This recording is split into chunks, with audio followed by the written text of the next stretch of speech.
I've said this a million times. Well, no, let's be clear here. So when you came on board, you knew because of your own guidelines that there was going to be a slight delay. I asked, there was no delay here. They haven't had any delay. I said I would like a delay button. And he announced that at K-Rock. Why would you want a delay button? I want a delay button if you walk into my show and you say Rupert Murdoch is a homosexual.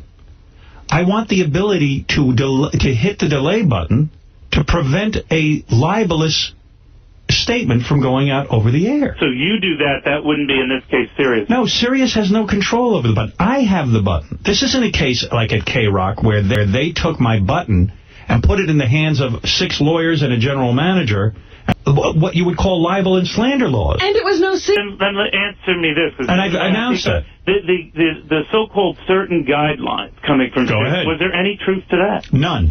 But there's a difference, right, Howard, between someone saying censorship and someone saying guidelines, right? No. There's no censorship. Is there any limit on what either of you do on the air now? No.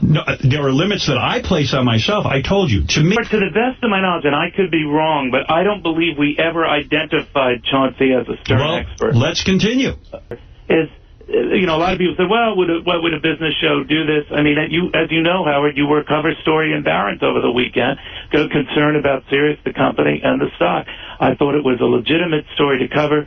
I think, Howard, there is a bullish case to make on Sirius, and there's a bearish case to make on Sirius. And whether you're a stock analyst, some of whom don't know their you-know-what from their elbow, or someone who's a disgruntled fan, they're all free to have their opinions stated. Well, you got a disgruntled fan. You're identifying him as some sort of expert on it. But I'm also... No, I never said that, by the way. But I also think that if it was incumbent upon Sirius to say that there is no guideline story here, Neil, they would have come out and denied the guidelines. They never did. The company never did, Howard. Oh, they're loving the publicity. This is the greatest thing ever. I think you're right there. But I think I'm only free to go with on what a company is telling me. Well, I was on the air for 4 hours telling you I've received no such guidelines. So, to be clear, since I desperately had wanted you on my show, but, you clearly have other things to do. This issue that Sirius might want to have some guidelines is just total bogus.